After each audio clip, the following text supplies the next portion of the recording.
In our previous chapter, we ended off with a genealogy, and when the genealogy got to Moses and Aaron, it kind of provided a summary of the current situation. This was kind of an intermission to the completion of the Exodus process. Exodus 7:1. The Lord said to Moses, "Behold, I make you as God to Pharaoh, to declare my will and purpose to him. And Aaron, your brother, shall be your prophet." So here we have Moses. He has been given the task of getting his people out of the land of Egypt, getting God's people out of the land of Egypt, getting the people of the covenant out of the land of Egypt, the people of Abraham, Isaac, and Jacob, through all those descendants. Now they're stuck in Egypt. They need to get out of there. God wanted to use Moses to get out of there, but Moses, he said, "Oh, well, I have a bad tongue. I can't speak. I need help. I'm not capable of doing it." So God is going to allow Moses to use his brother, Aaron. Aaron's going to be the speaker. God's still going to communicate through Moses, but Moses is going to have to communicate to his brother Aaron and have his brother Aaron do these tasks. Because Moses was afraid. He was weak. He was weak in spirit. He wasn't ready for this. At least he declared himself not ready. I think God, he wanted to use Moses, and Moses shied away from what was to be his destiny. Exodus 7:2. You shall speak all that I command you, and Aaron your brother shall tell Pharaoh to let the Israelites go out of this land. 7:3. And I will make Pharaoh's heart stubborn and hard, and multiply my signs, my wonders, and miracles in the land of Egypt. 7:4. But Pharaoh will not listen to you, and I will lay my hand upon Egypt and bring forth my hosts, my people, the Israelites, out of the land of Egypt by great acts of judgment. So here we have the idea. Pharaoh is not going to let the people go. God is hardening his heart, making him resistive to the idea of freeing the Israelites. And we're going to have a progressive series of plagues and wondrous signs that will show God's ability, that he is greater than that of mortal flesh, and that only through God were they able to be delivered out of the hands of the Egyptians, out of the bondage of Egypt. 7:5. The Egyptians shall know that I am the Lord when I stretch forth my hand upon Egypt and bring out the Israelites from among them. So due to these plagues and wonders that the Egyptians will see, it'll be fairly obvious who it was to have done this. Exodus 7:6. And Moses and Aaron did so, as the Lord commanded them. 7:7. Now Moses was 80 years old, and Aaron was 83 years old, when they spoke to Pharaoh. So this wasn't a couple of young guys just going to the king and giving him a hard time. These were well-seasoned individuals who had some life experience and could speak on behalf of their people, for they were appointed. Exodus 7:8. And the Lord said to Moses and Aaron. 7:9. When Pharaoh says to you, prove your authority by a miracle, then tell Aaron, throw your rod down before Pharaoh, that it may become a serpent. 7:10. So Moses and Aaron went to Pharaoh and did as the Lord had commanded. Aaron threw down his rod before Pharaoh and his servants, and it became a serpent. 7:11. Then Pharaoh called for the wise men, skilled in magic and divination, and the sorceresses, wizards, and jugglers. And they also, these magicians of Egypt, did similar things with their enchantments and secret arts. So here we have Moses and Aaron communicating with the Pharaoh, casting down that rod, having it transform into a snake. But Pharaoh, he calls upon the magicians, the wizards, the sorcerers, those skilled in divination. And they come and they have to replicate their own little miracles. Some of this could just be illusion, sleight of hand. This is what we see in our modern card tricks. Positioning of the fingers, stuff in the sleeves, misdirection, all that fun stuff. But it could also be the other aspect. I, of course, am referring to dark magic and contracts with demons and devils that these men, that they have sold part of themselves to those of Satan for abilities and powers.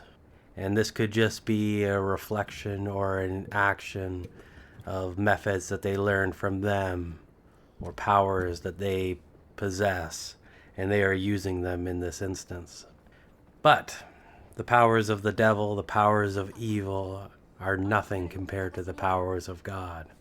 So Moses and Aaron, they are in the right. And even this poor imitation is no match for the might of the real thing. Exodus 7 and 12. For they cast down every man his rod, and they became serpents. But Aaron's rod swallowed up their rods. Well, that's a nice trick you have there, son, turning your rod into a snake. I am sure that these magicians were all laughing, for they have all seen this one before. So each one of them, they take their rod and they cast it down.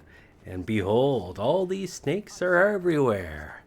But the snake of Moses and Aaron is greater than their snakes, for it is a snake from God. So it goes and eats them all up. I bet you this was quite the scene. It's like you got these 10 snakes. I don't know how many there was. Let's just say there was 10. There could have been 50 of them. It doesn't matter. And the snake, like of Moses, is just like it's just swallowing them one after another, like that game. There's the snake where it eats the apple and it gets like longer after it eats each one. I think the game's called Snake, actually. It was like an old school game before my time. So I just picture it, this snake, the snake of Moses, is chomping on one. It eats one, then it gets a little bit longer. And then it's just kind of running around. All the other snakes are running away, and it's just chasing them down, eating them one after another, and turning into this giant monstrosity of a snake. I'm thinking it's probably like those mythical snakes in South America. The ones that you find on Amazon. The great big snakes, right? The ones that like can crush buildings and stuff, like the giant super snakes. And there we go. There goes all the snakes of these magicians, and they're probably wondering, it's like, you know, I got this power. I got this power from this demon. But it doesn't mean anything. It doesn't mean anything in the face of God. What's going on here? I should have the power. I'm sure they were emotionally devastated if it was a black magic thing or whatever, thinking that they have this power from Satan, but it's not going to work. It's not going to cut the mustard. And of course, if it was just illusion, it's like, well, should have got a bigger snake. You know, it's like they probably capture them when they're young and then they grow bigger over time, and you know, it was only so big, but the snake of Moses just was able to chomp down on them, eat all these snakes right up. How are they going to get back home? They don't have their rods to walk with anymore. They're going to fall and stumble. In the New Testament, we have Janus and Jambres mentioned in 2 Timothy 3 and 8 as being the two sorcerers, magicians. It's funny because those words, it's like, yeah, casually you think they all mean the same thing, but there's very subtle differences between them and what they actually mean. But we're not going to get into that. So there's two of them mentioned by name, so it might only been the two guys there. But I mean, we could have had apprentices as well, and maybe this didn't turn into the giant snake war. Exodus 7 and 13. But Pharaoh's heart was hardened and stubborn, and he would not listen to them, just as the Lord had said. So even after all this excitement, he wasn't able to see that this was a supernatural thing. And I mean, if he was hanging out with these magicians and they were doing cool stuff all the time, you could see why he'd be a little bit skeptical. But then again, we got that other aspect that God says that he's going to harden his heart, so he's not going to let him go anyway. So it is what it is. We'll see. Exodus 7:14. Then the Lord said to Moses, Pharaoh's heart is hard and stubborn. He refuses to let the people go. 7:15. Go to Pharaoh in the morning. He will be going out to the water. Wait for him by the river brink, and the rod which was turned to a serpent you shall take in your hand. Egypt is a very warm place. You just look at any pictures, they got these giant pyramids and sand, and it just looks like a really hot, warm, desertish place. And we know that when it's hot, you want to get cooled off. So I think Pharaoh here, he's just going for a little bit of a dip. I mean, I guess he could also be going out to go fishing in the morning. Maybe he's into that. But I think he's probably going out for a little bit of a dip to kind of cool off before it gets too hot. Because when it gets really hot, it's probably even too hot to go swimming. You're just like dying in the heat. So he's out there on the river, and Moses is to come. And he's got his rod there, for God has told him to bring the rod, and we'll see what happens. Genesis 7:16. And say to him, the Lord, the God of the Hebrews, has sent me to you, saying, let my people go, that they may serve me in the wilderness. And behold, heretofore you have not listened. So here we have Moses standing on the edge of the river, gazing out upon the Pharaoh, rod in hand, rod that turned into a serpent, calling out, relaying the message of the Lord. 7:17. Thus says the Lord, in this you shall know, recognize, and understand that I am the Lord. Behold, I will smite with the rod in my hand the waters in the river, the Nile River, and they shall be turned to blood. 7:18. The fish in the river shall die. The river shall become foul-smelling, and the Egyptians shall loathe to drink from it. 7:19. And the Lord said to Moses, say to Aaron, take your rod and stretch out your hand over the waters of Egypt, over their streams, rivers, pools, and ponds of water, that they might become blood. And there shall be blood throughout all the land of Egypt, in containers both wood and stone. 7:20. Moses and Aaron did as the Lord commanded. Aaron lifted up the rod and smote the waters in the river in the sight of Pharaoh and his servants, and all the waters in the river were turned to blood. So I don't think this is just something that had the appearance of blood. I know there's some ideas out there, especially those that deny the miracles in the Bible, deny that God has the ability, even though that he may have created the heavens and the earth, that he can do cool stuff. So I think this is real blood. I'm not entirely sure what the blood is of, because I'm sure there's differences between like man blood and horse blood and the blood of fish and whales and sea monkeys and all the different animals. I'm not entirely sure what kind of blood. It could have been symbolic blood as well, like, well, this, each drop is a drop of the blood from the taskmasters that whipped the Hebrews, or whatever it is, that, this was the blood that was shed in the time of captivity, some sort of philosophical thing or belief that way. I don't think it's that either. I think this is just God made some blood and he turned all the water into blood. And it's not like just the river. Like, he did all of it, all the little ponds, the stuff in vessels. You know, people would go to the vending machine, they'd go to get water, they'd open up the plastic water bottle, and boom, bottle of blood. So it was all the blood. And of course, you know, the fish and whatever other creatures there is living in the river there, they can't breathe blood, so they all just die. Probably wasn't very long for them to die either. I think tuna, if they don't have, if they're not constantly moving in water or whatever, they die in a couple of minutes. Or less than a minute maybe. Like, some of this stuff was probably just dying super quick. And then you got the idea too that here we are in the middle of Egypt, a place that is incredibly hot, and now there's no water to drink. So this would have like sucked on a multi-dimensional level. So you got all this like rotting stuff, smelling bad, there's no good water to drink, and you just see blood everywhere, and oh, just gnarly, nasty, just wow. Let the people go, Pharaoh. Just let them go.